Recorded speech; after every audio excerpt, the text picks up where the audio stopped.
తెలుగు సాహిత్యనందనం ఛానల్కి స్వాగతం.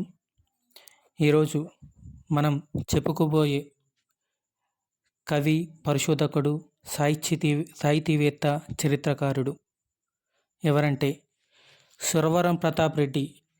బాటలో నడుస్తూ మరుగుపడిన తెలంగాణ సాహిత్యాన్ని, చరిత్రను వెలికితీసి పుస్తకాలు రాసి భావితరాలకు అందించిన గొప్ప గ్రంథకర్త వారే సుంకిరెడ్డి నారాయణ రెడ్డి.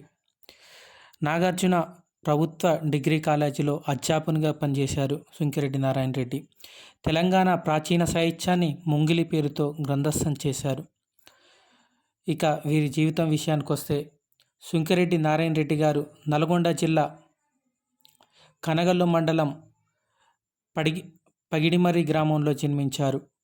1954 మార్చి 12న కోటమ్మ మాధవరెడ్డి దంపతులకు జన్మించారు. సుంకిరెడ్డి గారు పగిడిమర్రిలో 6వ తరగతి దాకా విద్యాభ్యాసం చేశారు. ఆ తర్వాత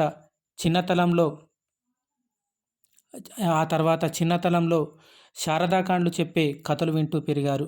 వీరి తండ్రి గారికి కుల పట్టింపులు అంతగా లేవు కానీ తల్లిగారు మాత్రం సాంప్రదాయశీలి.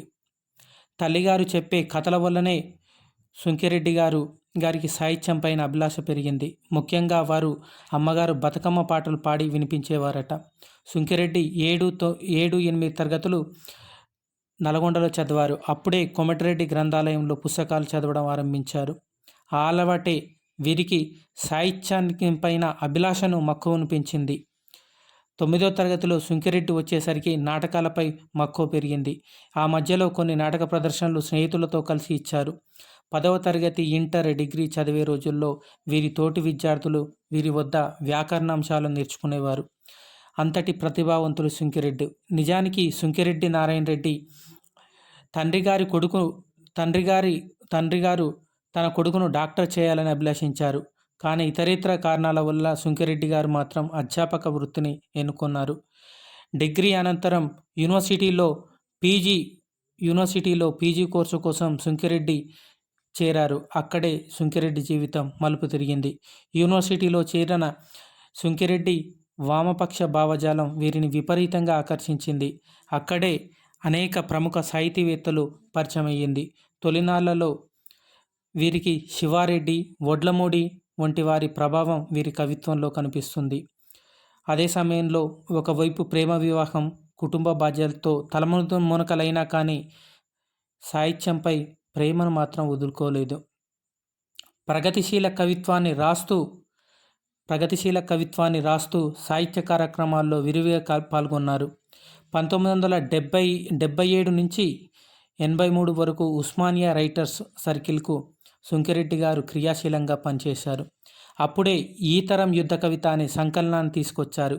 ఈ సంకలనం ప్రచురణ నిధుల కోసం యూనివర్సిటీ ఆడిటోరియంలో ఒక సినిమాను ఆడించి ఆ వచ్చిన డబ్బుతో ఈ తరం యుద్ధ కవితను ముద్రించారు. ఇంకా అదే సమయంలో చెరబండ రాజుగారి ప్రథమ సంతాప సభను నిర్వహించి ఆ సంకలనాన్ని వారికి అంకితం ఇవ్వడం విశేషం. సుంకిరెడ్డి గారి రచనల విషయానికి వస్తే, తోవ ఎక్కడ, తెలంగాణ చరిత్ర, ప్రాచీన సాహిత్యం, తెలంగాణ ప్రాచ్య సాహిత్యం, ముంగిలి,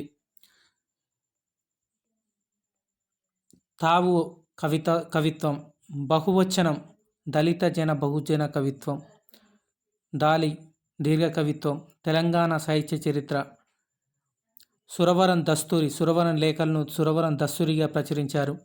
ఇక వీరి కవితలు మళ్ళొకసారి చూస్తే, తోవ ఎక్కడ 94, దాలి దీర్ఘ కవిత 2001, నల్లవలస తెలంగాణ దీర్ఘ కవిత ఇతరులతో కలిసి రాశారు. విపశయన కవిత్వం ఇతరులతో కలిసి రాశారు. తావు ఎక్కడ 2016. వీరు సంపాదకత్వంలో అనేక పుస్తకాలు వచ్చాయి. వాటిని చూస్తే 1971-80 ఈ తరం యుద్ధ కవిత, జముకు సాహితీ బులెటిన్, యానాగాలి శ్రీకాకుళ కవిత్వం, బహువచనం దళిత బహువచన కవిత్వం, మత్తడి తెలంగాణ ఆధునిక కవిత్వం, మన తెలంగాణ నల్గొండ జిల్లా సాహితీ సంచిక బైరెడ్డి కృష్ణారెడ్డితో కలిసి, అలాగే తెలంగాణ ఉద్యమ కవిత్వం సంగిశెట్టి శ్రీనివాస్తో కలిసి, సురవరం వ్యాసాలను సంకలనం చేశారు. ఇలా అనేక గ్రంథాలను రాశారు. వీరు రాసిన పరిశోధన గ్రంథాలు చూస్తే, ముంగిలి తెలంగాణ ప్రాచీన సాహిత్యం, అభ్యుదయంల కవిత్వంలో మధ్యతరగతి జీవిత చరిత్ర 1980లో, తెలంగాణ సాహిత్య చరిత్ర, గనుమ సాహిత్య వ్యాసాలు, సంగిశెట్టి శ్రీనివాస్తో కలిసి శ్రీకృష్ణ కమిటీ రిపోర్టును విశ్లేషిస్తూ కృష్ణ కమిటీ అనే పుస్తకాన్ని వెలువరించారు. తెలంగాణ కవిత్వం తాత్విక నేపథ్యం అనే మరొక రచనను చేశారు. తెలంగాణ సాహిత్య చరిత్రను రాశారు. అట్లాగే జముకు, మత్తడి, తెలంగాణ చరిత్ర ఇవన్నీ కూడా వీరి రచనలు. 1983లో ఎంఫిల్ పూర్తి చేశారు. ఎంఫిల్ పూర్తి చేసి 1984లో శ్రీకాకుళంలో లెక్చరర్గా ఉద్యోగం సంపాదించారు. అక్కడే జముకు అనే సాహితీ బులెటిన్ తీసుకొచ్చారు. ఆ తర్వాత 1996లో నల్గొండ జిల్లా నీలగిరి సాహితీ సంస్థ ద్వారా బహువచనం అనే సంకలనాన్ని తీసుకువచ్చారు. ఇదే సమయంలో వచ్చేసి తెలంగాణ సాంస్కృతిక వేదిక ఏర్పాటులో కీలక బాధ్యతలను పోషించారు. ఇదే క్రమంలో 2002లో తెలంగాణ అస్తిత్వాన్ని తెలుపుతూ మత్తడి అనే సంకలనాన్ని వెలువరించారు. తెలంగాణ ప్రాంత విశిష్టతను, అస్తిత్వ రూపాన్ని వ్యాసాల రూపంలో వెల్లడించారు. అలాగే ముంగిలి తెలంగాణ సాహిత్య చరిత్ర అనే 2 గ్రంథాలను రాశారు. మరియు గుంటూరు యేసుపాదం, అలాగే గుడిహాలం రఘునాథులతో కలిసి సముద్రాలతో కలిసి సంఘర్షణలతో విపశయన అనే కవితా సంపుటిని వెలువరించారు. అస్తిత్వ ఉద్యమాలకు తాత్విక నేపథ్యాన్ని అందించారు వీరు 2012 మార్చి 31న చండూరు మండలం డిగ్రీ కళాశాల ప్రధానాచార్యులుగా ఉద్యోగం విరమణ చేశారు. వీరి భార్య పేరు హేమలత. వీరికి 3 కుమార్తెలు కలరు. వీరి కవితా సంపుటాలను ఒకసారి పరిశీలన చేస్తే తోవ ఎక్కడ, దీనిలో ఎక్కువ విప్లవ చైతన్య కవిత్వం కలదు. కవి తొలినాళ్లలో రాసింది కావడం చేత ఈ కాలపు పరిస్థితులు అందులో కనిపిస్తాయి. దీనిలో ప్రపంచీకరణ నేపథ్యంలో రాసిన కవిత జేబు. దానిని చూస్తే ఒక మెతుకు కోసం 5 పైసల బిళ్ళ కోసమే నిరీక్షించే భిక్షపాత్రల ఈ జేబు. IFMలో లోను కోసం జెండాను పరిచే ఒక దేశంలా ఈ జేబు అంటూ దేశ ఆర్థిక విషయాలను స్ఫురిస్తూ కవిత రాశారు. అలాగే తావు కవితా సంకలనంలో సందర్భానుసారంగా రాసిన కవితలు ఎన్నో కలవు. తావు అనగానే సాధారణంగా చోటు, స్థలం అని అర్థం చెప్పుకుంటాం. తావు అనగా జీవించే చోటు, కలుసుకునే చోటు, మాట్లాడుకునే స్థలం. తావు పుస్తకంలో మొత్తం 42 కవితలు ఉన్నాయి. వాటిలో ఉత్తమమైంది చెప్పాలనుకుంటే మనాది పడకు అనే కవిత. ఇది నాటి తెలంగాణ రాష్ట్ర సాధన కోసం, ఉద్యమం కోసం ఆత్మహత్యలు చేసుకున్న యువతను ఉద్దేశించి రాసింది.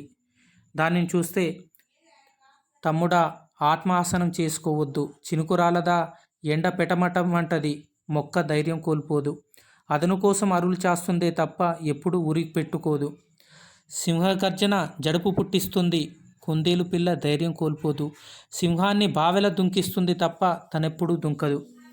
సింహగర్జన జడుపు పుట్టిస్తుంది, కుందేలు పిల్ల ధైర్యం కోల్పోదు, సింహం బావెల దుంకిస్తుందే తప్ప సింహం ఎప్పుడు దూకదు. మేఘగర్జన దడ పుట్టిస్తుంది, పక్షి బెంబేలు పడదు, చావులను సవాల్ చేస్తూ కరెంటు తీగ మీద వాలుతుంది తప్ప రెక్కలు ముడుచుకొని టవర్ కింద దుంకదు. గడ్డి పరికల్ని దేవులాడుకుంటున్న లేడి పిల్లకి పులుల హోరు వణుకు పుట్టిస్తుంది. ఆహారం కాదు, అసనం కాదు, చాకచక్యమై ఎగిరిక దుంకుతుంది. ఇలా కవి సుంకిరెడ్డి ఉద్యమకారులకు ఆత్మ చేసుకోవద్దనే స్ఫూర్తినిచ్చారు. మరో కవిత చూస్తే ఇది మిలియన్ మార్చి సందర్భంగా రాసినటువంటి కవిత. మేము గర్విస్తున్నాం మీరు దుఃఖిస్తున్నది ఆధిపత్యం కూలుతున్నందుకు అంటూ ట్యాంక్ బండ్ మీద విగ్రహాల కూల్చివేతల మీద గగ్గోళ్ళు పెడుతున్న వలసవాదులకు గట్టి సమాధానం చెప్పారు. ఈ తావు దాలి అనేది తెలంగాణ దీర్ఘ కవిత. దీర్ఘ కవితలు రావడం అనేది కొత్త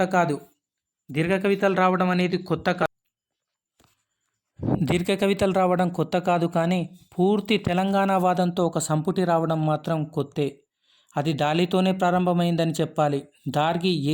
దాలి ఏక దీర్ఘ కవితా కావ్యం. శీర్షికా పదం చూస్తే తెలంగాణలో పాలు వెచ్చ చేసుకోవడం కోసం ఉపయోగించే పాత్రను దాలి అంటారు. ఈ కావ్యంలో ఎంత సహజత్వం ఉందంటే, ఈ కావ్యం చదువుతున్నంతసేపు మనం భాషలో మనం మాట్లాడుతూ ఆడుతూ పాడుతూ ఉన్నట్లు ఉంటుంది. తెలంగాణ నేలపై పాలిస్తున్న వలసవాదులకు ఈ నేల మీద మమకారం లేననే సత్యాన్ని ఈ కవిత్వం చెప్తున్నట్లు ఉంటుంది. ఇక్కడ చూస్తే ఇదే విషయాన్ని చేస్తే, తల్లి జస్తే ఏడవనోడు భూమి జస్తే ఏడవనోడు అని ప్రశ్నిస్తాడు దాలిలో. వలసవాదుల పాలన రాష్ట్రానికి స్లో పాయిజన్ అంటారు సుంకిరెడ్డి. దేశమంతా బారసాల నాకింకా చెరసాల అంటూ తెలంగాణ రాకుండా అడ్డుపడుతున్న వారికి నిరసన వ్యక్తం చేస్తాడు. ఈ కవికి నీళ్ళ విలువ తెలుసు, కన్నీళ్ళ విలువ తెలుసు. నీళ్ళ గురించి చెబుతూ, ఇంకా ఈ నేల గొప్పదనం గురించి చెబుతూ, ఈ నేలలో హంసవై వస్తే చెరువు వలె ఉంటుంది, దాహమై వస్తే చెలిమై తోడు ఉంటుంది అని చెబుతూ ఇలా అంటారు.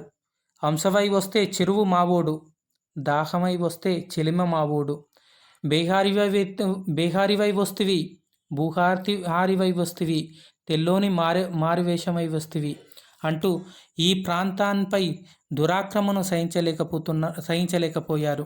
అలాగే తెలుగు సాహిత్య చరిత్రలో తెలంగాణ కవులను తక్కువ వేయడాన్ని ఈసడించుకొని సుంకిరెడ్డి జీర్ణించుకోలేకపోయారు. అందుకే తెలంగాణ అస్తిత్వాన్ని తెలుపుట కోసం అనేక తెలంగాణ కవులను వెలికి తీశారు.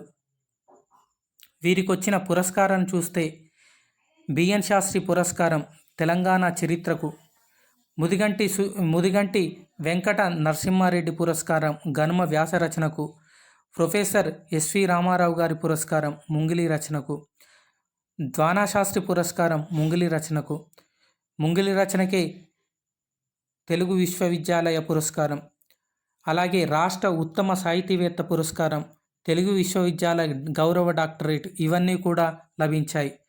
ఈ తెలంగాణ కోసం ఇప్పటికీ అవిశ్రాంతంగా కృషి చేస్తున్నటువంటి సుంకిరెడ్డి నారాయణ రెడ్డి గారిపై ఉస్మానియా యూనివర్సిటీలో 2 పరిశోధనలు జరుగుతున్నాయి.